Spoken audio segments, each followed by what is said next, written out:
Assalamualaikum beta. How are you all? Hope you all are fine. Okay. All of you can look at the screen. This is the story King Lear. All of you must take out your Merchant of Venice, your book Merchant of Venice, and come to its fifth story, King Lear. And also hold pencils in your hands to note down, pencil or pen in your hand to note down the meanings. जी बेटा, you know King Lear. King Lear is the story written by William Shakespeare. William Shakespeare की अभी आपने पहले इसमें story थी merchant of Venice which we have read and it is another story of written by William Shakespeare. This is not a story.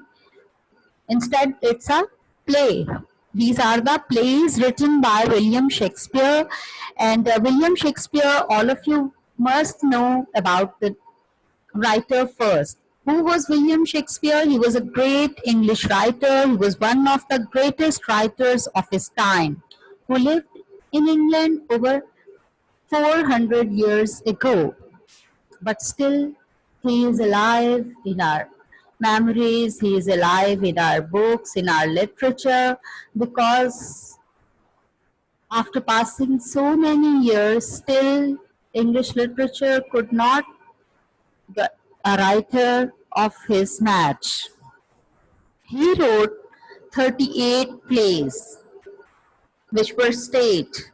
Mostly they were staged on theatre, because at that time that was not the era of television and movies.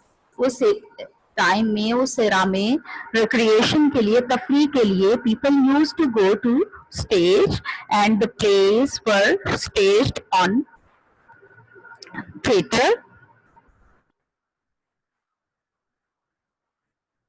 In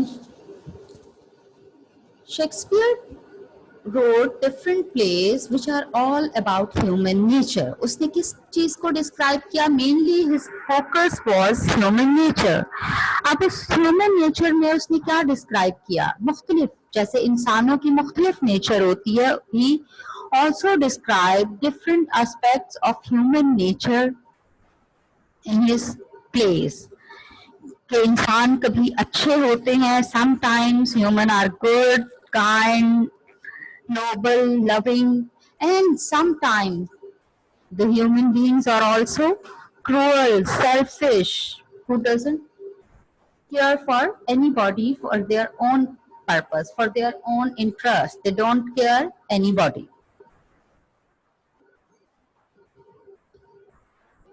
Thus, he exposed different characteristics or different aspects of human natures through his plays.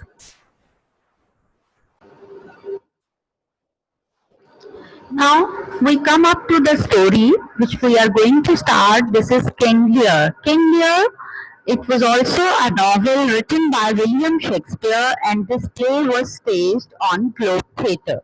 It was also staged on Globe Theatre. Globe Theatre के बारे में आपको पहले भी मैंने थोड़ा brief किया था. It was a theatre in England, just in which many of Shakespeare plays were staged. और इस theatre को उस वक्त ये खत्म हो गया, वर्ल्ड वॉर के बाद खत्म हो गया, लेकिन फिर इसको उसकी कोशिश किया गया कि इसको रेनोवेट किया जाए, और अब फिर ये 1990s में इसको दोबारा रेनोवेट किया गया और कोशिश की गई कि इसको बिल्कुल उसी ओरिजिनल शक्ल में प्रिजर्व किया जाए as it was in the time of Shakespeare.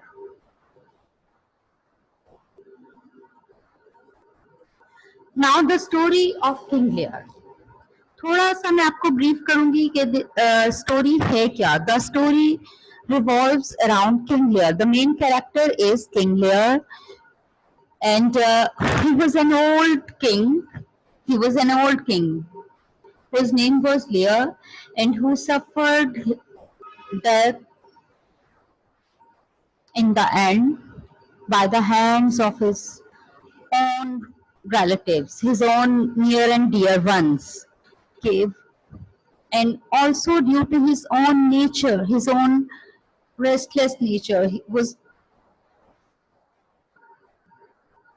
इस स्टोरी में हम देखते हैं कि किंग लेयर जो शुरू में एक बादशाह था, he was a great king, और उसके साथ उसने खुद कुछ गलतियां की और उन गलतियों को बाद में जब उसे फेस करना पड़ा तो फेस करते करते वो इन हालात में पहुंच गया, उसके साथ क्या क्या प्रॉब्लम्स हुई, क्या क्या सफरिंग्स उसने फेस की, और ultimately he met to death. और वो डेथ किसी और की वजह से नहीं, बल्कि उसके वो सफरिंग्स, वो मुसीबतें जो उसने आगे आगे फेस की, वो किसी और की वजह से नहीं, किसी दुश्मन ने उसे नहीं दी, बल्कि उसके अपने लोगों ने, उसकी अपने रिलेटिव्स, उसके नियर एंड डियर वंस, उसकी अपनी बेटियों के हाथों वो परेशान हुआ। इसमें हम डिफरेंट एस्पेक्ट्स देखेंगे ह्यूमन नेचर के, कि कुछ लोग अच्छे भी हैं और कुछ लोग बुरे भी हैं। So let's start with the story. All of you must get the page. King Lear, loving daughters. The story is about his loving daughters.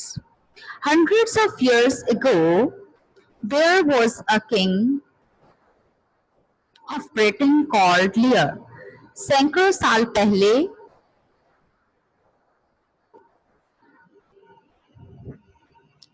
Britain में एक किंग था, whose name was Lear, who he ruled for many years until he was over 80 years old. He ruled for many years, वो कई सालों तक rule करता रहा, until he was 80 years old, और until उसकी एज above 80 हो गई.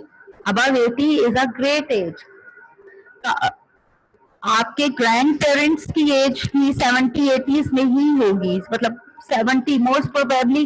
कई लोगों के जो ग्रैंड पेरेंट्स हैं they might be in 60s और 70s. तो King Lear was over 80.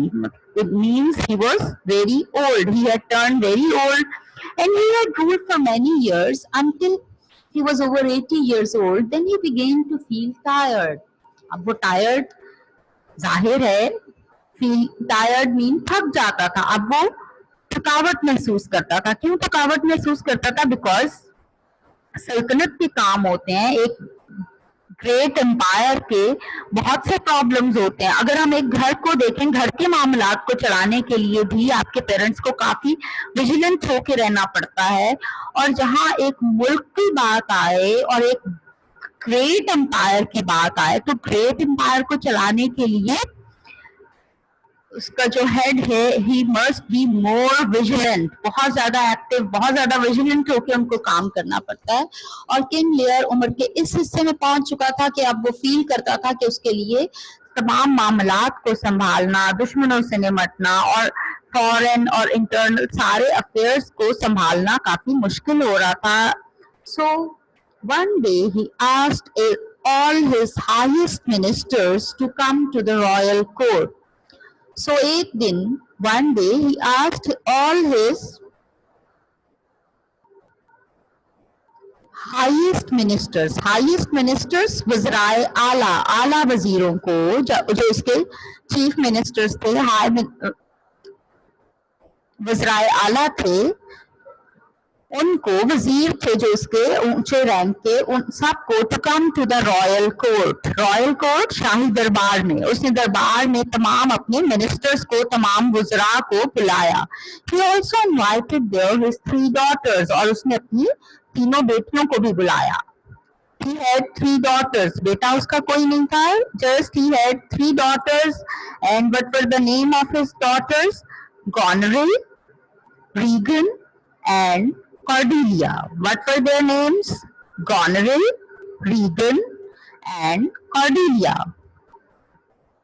My lords, अब उसने अपनी बात शुरू की. When all of them reached there, he started his conversation. He said, "My lords, I'm tired. मैं थक चुका हूँ." He said to his ministers, I no longer wish to rule this country. No longer mean Majeed, anymore. I no longer wish, मैं मजीद नहीं चाहता, to rule this country, इस country को rule करना, हुकूमत करना. I want to live the rest of my life peacefully and quietly. मैं चाहता हूँ rest of my life, बाकी जिंदगी. Rest of life mean बाकी मांदा जिंदगी. अब उसने कहा कि मैं अपनी बाकी मांदा जिंदगी गुजारना चाहता हूँ पीसफुली, अमन सुकून में और खामोशी में. And prepare my self properly for my death. और मैं चाहता हूँ कि मैं अब खामोशी से, तन्हाई में रह के, अब हुकूमत के मामलात से अलग होकर अपनी आखिरत की तैयारी कर सकूं. यानी prepare for my death mean आखिरत की तैयारी करना, मौत की तैयारी. अब मौत की तैयारी क्या होती है? फिक्र आखिरत की फिक्र करना कि अपने लिए इबादत करना, अच्छे अमाल और इबादत जमा करना ताकि आपकी अगली मंजिलें आसान हो सके. वैसे तो मौत का कोई वक्त मुकर्रर नहीं, किसी भी वक्त आ सकती है, यंग एज में, चाइल्डहुड में, लेकिन बुढ़ापे में जाके when you are of grown age तो उस वक्त तो आगे एक ही फिक्र रह जाती है कि now we can die at any moment, किसी भी वक्त हम जा सकते हैं और उसके लिए हमें आखिरत की फिक्र होनी चाहिए. The old man paused mean stop for a while, वक्फा करना, तवक्कुफ करना. उसे थोड़ा सा वक्फा किया, रुका, थोड़ी देर के लिए रुका. And looked at his daughters, और अपनी बेटियों की तरफ देखा. Goneril, the oldest, who was married to the Duke of Albany. Goneril उसकी सबसे बड़ी बेटी थी, who was married to the Duke of Albany. Duke of Albany एक सिटी का नाम था, एक स्टेट का नाम था, और ड्यूक है उसका टाइटल, उसका head. Duke is the head. जैसे आप कह सकते हैं कि आप अभी गवर्नर है पंजाब का और है, सिंध का और है, केपीके का और है, तो इसी तरह in those times there were different titles for the heads of the state, and it was one of those. Regan, who was married to the Duke of Cornwall, और उसकी जो दूसरी बेटी थी, younger daughter, her name was Regan and she was married to the Duke of Cornwall. अब उसकी दो बड़ी बेटियां Goneril and Regan, they both were married. Goneril was married to the Duke of Albany, यानी अल्बानी के head of the state, उसके साथ उसकी शादी हुई थी. And Regan, she was married to the Duke of Cornwall. And his youngest and favorite daughter, Cordelia, who was not yet married, और उसकी जो सबसे छोटी और फेवरेट बेटी थी, इट वॉज कॉर्डेलिया, जो अभी अनमैरिड थी. अब उसने अपनी बेटियों की तरफ देखा और उसने कहा I am going to divide the kingdom into 3 parts, one for each of you to rule. कि अब पहले उसने बात की थी कि मैं अब मजीद इस रूल नहीं करना चाहता और मैं I am going to prepare for, I want to prepare myself for my death. और अब उसने अपनी बेटियों की तरफ देखते हुए कहा I am going to divide the kingdom into 3 parts. कि 3 बेटियां थी, उसने कहा मैं अपनी किंगडम को, अपनी सल्तनत को, किंगडम मीन सल्तनत, एम्पायर, अपने मुल्क को 3 हिस्सों में डिवाइड करने जा रहा हूं और उनमें से एक एक हिस्सा तुम तीनों को रूल करने के लिए, हुकूमत करने के लिए तुम तीनों को एक एक हिस्सा दूंगा. His ministers looked at each other in surprise. उसके मिनिस्टर्स ने एक दूसरे की तरफ देखा इन सरप्राइज, हैरानगी से. They were quite shocked. वो बहुत हैरान थे. Shocked means greatly surprised, बहुत हैरान थे. But before, when the king continued, जबकि किंग ने अपनी बात जारी रखी, किंग ने अपनी बात जारी रखी और उसने आगे कहा, but before I decide who gets the biggest part I plan to find out which one of you loves me the most. और उसने कहा कि इससे पहले कि मैं डिसाइड करूं कि किसको मैंने ज्यादा बड़ा हिस्सा देना है, किसको मैंने बड़ा हिस्सा देना है, यानी ज्यादा सल्तनत देनी है, ज्यादा रिवॉर्ड देना है, उससे पहले मैं देखना चाहता हूँ which one of you loves me the most, तुम में से कौन मुझसे ज्यादा मोहब्बत करती। Goneril you speak first. अब उसने क्या कहा, Goneril you speak first, as she was the eldest one, तो उसने कहा पहले तुम्हारी टर्न है, it's your turn first. Gonril was as surprised as everyone else by her father's strange request. Gonril भी उतनी ही परेशान थी अपने फादर की बात से।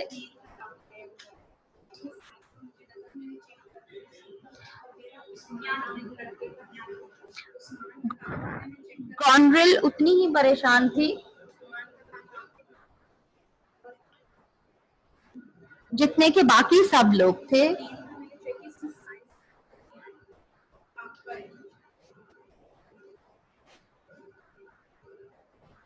But she just thought that he was behaving this way because he was a very old man. लेकिन उसने क्या सोचा, उसके जहन में क्या बात आई कि उसका फादर जो King Lear, he was behaving in this way because he was a very old man, कि क्योंकि उसके फादर काफी बूढ़ा हो चुका था और इसलिए वो इस वक्त इतने स्ट्रेंज तरीके से बिहेव कर रहा था। और अब उसने सोचा कि अगर उसने मुझे लफ्जों में एक्सप्रेस करने को कहा है, इस तरह से बात करने को कहा है, तो मैं ऐसे ही उनसे को एक्सप्रेस करती हूँ अपनी मोहब्बत को। I love you more than I can say in words. I love you more than I can say in words. कि मैं आपसे इतनी मोहब्बत करती हूँ कि मैं लफ्जों में बयान नहीं कर सकती। I love you more than my life and more than my freedom. मैं आपसे अपनी जिंदगी और अपनी आजादी से ज्यादा मोहब्बत करती हूँ। किसी भी शख्स को अपनी जिंदगी बहुत अजीज होती है, अपनी जान सबसे प्यारी होती है, और उसने कहा कि मैं अपनी जान से, अपनी जिंदगी और अपनी फ्रीडम, अपनी आजादी से ज्यादा आपसे मोहब्बत करती हूँ। आई love you more than any child has ever loved her father. और मैं आपसे इतनी मोहब्बत करती हूँ जितनी के कभी किसी भी बच्चे ने अपने फादर से की होगी। The king was delighted. Delighted mean became very happy. King बहुत खुश हुआ, उसने कहा कि मेरी बेटी तो मुझसे बहुत ज्यादा प्यार करती है, मुझे अपनी जान से, अपनी आजादी से और दुनिया के तमाम बच्चों से ज्यादा मोहब्बत करती है। That was just what he wanted to hear. और यही वो चीज थी जो वो सुनना चाहता था। वो क्यों सुनना चाहता था? बिकॉज वो बूढ़ा हो चुका था। बूढ़े शख्स का टेम्परामेंट और जो बूढ़े शख्स का मिजाज है वो काफी चेंज हो जाता है और वो चाइल्डिश हरकतें करना शुरू कर देता है। इसी तरह किंग लियर भी लफ्जों से खुश हो रहा था, हालांकि एक एक्सपीरियंस शख्स, एक होने के हिसाब से और एक किंग होने के हिसाब से उसे तो लोगों के बिहेवियर से उनको जज करना चाहिए, ना कि वो लफ्जों के चक्कर में पड़ता। Pointing to a map in front of him, pointing इशारा करते हुए, टू अ मैप एक नक्शे की तरफ, इन फ्रंट ऑफ हिम अपने सामने, ही ड्रू अ लाइन उसने एक लाइन लगाई, ड्रू अ लाइन लाइन खींची, लाइन लगाई, राउंड 1/3 ऑफ हिज किंगडम अपनी किंगडम के, अपने सल्तनत के 1/3 हिस्से पर, और and gave it to her और उसे दे दिया। नाउ वो हिस्सा उसने किसे दिया? गॉनरिल को। अब उसने अपनी सल्तनत का 1/3 हिस्सा गॉनरिल को दे दिया। Now it's Regan's turn, the king said. और अब नेक्स्ट पेज पे देखें, the king said, now it's Regan's turn. Regan was determined to win as much if not more of the kingdom as her sister. और अब उसने जब Regan को बुलाया और उससे कहा कि स्पीक, तो रीगन भी डिटरमिन्ड थी। She was also very sharp, just like her elder sister Gonril. और उसने भी सोच रखा था, she was determined. Determined mean इरादा कर रखा था, she had determined, she had decided कि मैंने भी अगर Gonril से ज्यादा नहीं तो उसके बराबर किंगडम लेनी है, कि मुझे भी उतना ही किंगडम का यानी 1/3 हिस्सा मुझे भी लेना है। और उसके लिए उसे पता था, she knew the kind of speech that would make her father happy, और उसे पता था कि गॉनविल के अल्फाज से अगर फादर खुश हुए हैं तो मुझे भी इसी तरह के द काइंड ऑफ स्पीच, किस किस्म की तकरीर, किस किस्म के अल्फाज इस्तेमाल करके अपने फादर को खुश करना है। अब उसने क्या कहा, I love you quite as much as Gonril does. मैं भी आपसे उतनी ही मोहब्बत करती हूँ जितनी गॉनविल करती है। मैं भी आपसे उतनी ही मोहब्बत करती हूँ जितनी गॉनविल करती है।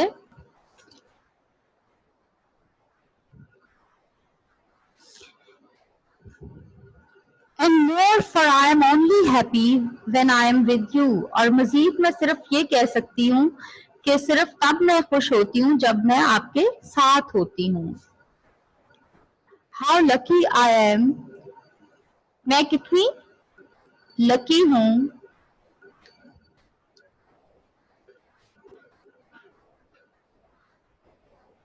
अब उसने भी यही कहा कि मैं सिर्फ उस वक्त खुश होती हूँ जब मैं आपके साथ होती हूँ, यानी आपके बगैर मैं खुशी का तसव्वुर भी नहीं कर सकती, और मैं भी उतनी ही मोहब्बत करती हूँ जितनी गॉनरिल करती है।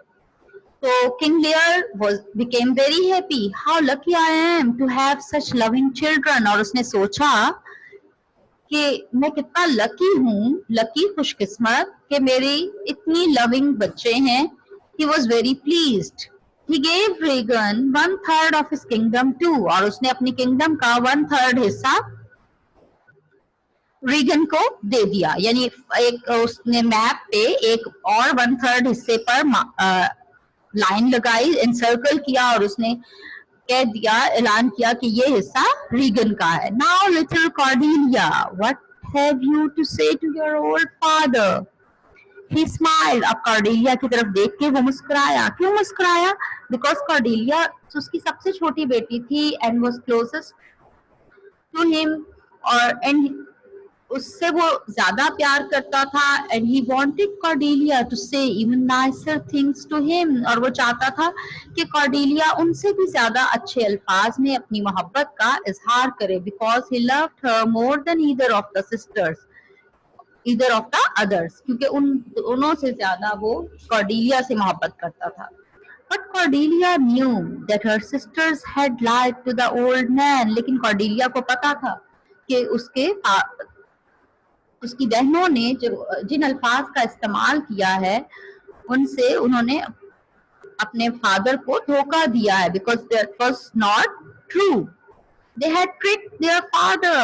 They had tricked mean deceived, cheated. उन्होंने अपने फादर को धोखा दिया है, knowing that he was old and that his mind was no longer clear. और उन्हें पता था कि उनका फादर जो है वो काफी बूढ़ा हो चुका है, and his mind was no longer clear. और उसका जहन भी अब काफी हद तक उसका साथ नहीं देता था। Cordelia loved her father. Cordelia no doubt अपने फादर से बहुत ज्यादा मोहब्बत करती थी, बट शी वाज श्योर, लेकिन उसे इस बात का भी यकीन था, श्योर मीन यकीन, certain, that it was wrong to use her love to win his kingdom from him, कि वो इस बात को बुरा समझती थी कि वो अल्फाज का इस्तेमाल करके, मोहब्बत भरे अल्फाज का इस्तेमाल करके अपने फादर से किंगडम हासिल करे, कि अपनी मोहब्बत का इजहार दौलत के लिए, जायदाद के लिए करे, सल्तनत हासिल करने के लिए करे। एक बेटी की बाप से मोहब्बत बगैर किसी लालच के होनी चाहिए। It was the belief of Cordelia.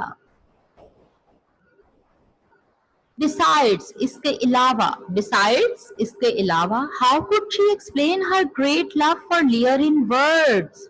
और उसको यही फील हो रहा था कि वो अपने फादर से जितनी मोहब्बत करती है वो लफ्जों में कैसे बयान कर सकती है without sounding as false as her sisters. जिस तरह झूठ महसूस हो रही थी जैसे उसकी बहनों ने एक्सप्रेस किया, बहनों ने जो अल्फाज इस्तेमाल किए उसे लगा वो सब झूठ बोल रही हैं, और उसने सोचा कि मैं भी क्या उनकी तरह झूठे लफ्ज इस्तेमाल करूं। That didn't seem her fair, उसे ये सब कुछ अच्छा महसूस ना हुआ। She hoped her father would understand, और उसे उम्मीद थी कि उसके फादर उसकी बात को समझ जाएंगे। And so when the king asked her what she had to say, Cordelia replied nothing. और इसी वजह से उसे उम्मीद थी कि उसके फादर जो उससे बहुत मोहब्बत भी करते हैं वो उसकी बात को बगैर कहे समझ जाएंगे। और उसने जब उससे कहा किंग लियर ने टू स्पीक, तो कॉर्डेलिया ने क्या जवाब दिया? नथिंग, कुछ नहीं। The king was very surprise by her answer. King उसके आंसर से बहुत हैरान हुआ। अब वो तो बहुत एक्सपेक्ट कर रहा था कि जैसे उन दोनों ने, गॉनरिल और रेगन ने अच्छे वर्ड्स यूज करके उसे खुश किया है, कॉर्डेलिया उनसे भी ज्यादा अच्छे वर्ड्स यूज करेगी, बिकॉज वो तो उससे बहुत ज्यादा मोहब्बत करती थी, उनसे ज्यादा। लेकिन जब उसने जवाब में कहा नथिंग, कुछ नहीं, तो इसने क्या कहा किंग लियर ने? She who says nothing will get nothing, he explained. अब उसे गुस्सा आ गया और उसने कहा कि जो कुछ नहीं कहेगा उसे कुछ नहीं मिलेगा। यानी मैं, अगर तुम मुझसे मोहब्बत नहीं करती, तुम लफ्जों में कुछ नहीं बयान करोगी, तो मैं तुम्हें कुछ नहीं दूंगा। ये एक उसने, बादशाह था ना, उसने फौरन एक धमकी दी अपनी बेटी को। How could his Cordelia say such a thing to him and in front of all these important people? अब उसे अपनी इंसल्ट फील हो रही थी और उसने कहा, उसे अपनी इंसल्ट फील होने लगी और उसने सोचा कि कॉर्डेलिया इतने ज्यादा लोगों के सामने ऐसा कैसे कह सकती है कि वो मेरे लिए कोई फीलिंग्स नहीं रखती। Have you nothing more to say, child? अभी भी उसने फिर भी कहा, पहले उसने गुस्से में बोल दिया who says nothing will get nothing, लेकिन फिर उसने एक मिनट रुक के फिर उसने कहा have you nothing more to say, child? कि क्या बेटा तुम कुछ भी कहना नहीं चाहती हो? Father, I love you as a child should love a father, no more, no less. और अब उसने क्या जवाब दिया कि मैं आपसे उतनी ही मोहब्बत करती हूँ जितनी एक बच्चे को अपने फादर से होनी चाहिए। नो मोर नो लेस, ना उससे कम ना ज्यादा। यानी कोई भी बच्चा है, गरीब है या अमीर है, his parents are always important for him, और वो उनसे उतनी ही मोहब्बत करेगा जितनी एक बच्चे को अपने पेरेंट्स से होनी चाहिए। I can't say that all my love will always be yours as my sisters have. और उसने कहा कि मैं अपनी बहनों की तरह ये बात भी नहीं कहूंगी कि मेरी सारी मोहब्बत हमेशा आपके लिए होगी, जैसे कि मेरी बहनों ने कहा है half my love must be for my future husband, कि जब when I will get married half my love would be my future husband। अब वो किंग को रियलाइज करवाना चाह रही थी कि जैसे उसकी बहनों ने कहा है that was all cheating, उन्होंने गलत बोला है, they have lied, they have deceived the king, लेकिन किंग को ये बात समझ ना आ सकी। Hearing this, ये सुनकर Lear's face turned red with anger, King Lear का चेहरा गुस्से से सुर्ख हो गया। Her cold words compared with the sweetness of her sister's speeches proved only one thing to him, और उसके हर कोल्ड वर्ड्स, उसके कोल्ड वर्ड्स जो थे, कॉर्डेलिया के कोल्ड वर्ड्स, सर्द अल्फाज जिनमें उसको जज्बात फील नहीं हुए, उसने उनका मुकाबला अब दूसरी बेटियों की स्पीचेस से किया कि उन्होंने बड़े अच्छे स्पीच वर्ड्स, बड़ी अच्छी स्पीच यूज करके उसको एक्सप्रेस किया है। और उससे जब उसने दोनों को अपने जहन में कंपेयर किया तो one thing was proved to him, proved only one thing to him, सिर्फ एक बात उस पे साबित हुई। क्या बात साबित हुई? Cordelia did not love him, कि कॉर्डेलिया उससे कोई स्पेशल फीलिंग, कोई स्पेशल मोहब्बत नहीं रखती, she would be punished for it, और उसने सोच लिया कि he must punish Cordelia for that, because उसने सोचा कि एक आम शख्स, जैसे उसने कहा था कि I love you as a father, as a child should love a father, no more no less, और उसने सोचा, किंग लियर के जहन में ये बात थी कि एक गरीब शख्स भी अपने बच्चों एक गरीब शख्स भी अपने बच्चों को सब कुछ देता है, लेकिन वो इतना कुछ नहीं दे सकता जितना मैं देता हूँ, कि मैं बीइंग अ किंग, मैंने अपनी बच्चों को हर तरह की फेवर, हर तरह की आसाइशें दी हैं, और इन सब लग्जरीज के बदले में क्या वो मुझसे वैसी ही मोहब्बत करती जैसे एक गरीब शख्स का बच्चा अपने फादर से करता है। और मोर ओवर कॉर्डेलिया ने ये भी कहा था कि हर love will not be for him for the whole life, that she also said that her love will be for her future husband, and this thing irritated the king, उसे गुस्सा आ गया, it infuriated the king, इसने king को मुश्तइल कर दिया, गुस्सा दिला दिया, और उसने कॉर्डेलिया को पनिश करने का सोचा। ओके स्टूडेंट्स, यहाँ पे आप मार्क कर लिए, rest of the story we will start tomorrow. Now anyone who want to ask some questions, raise your hands, beta.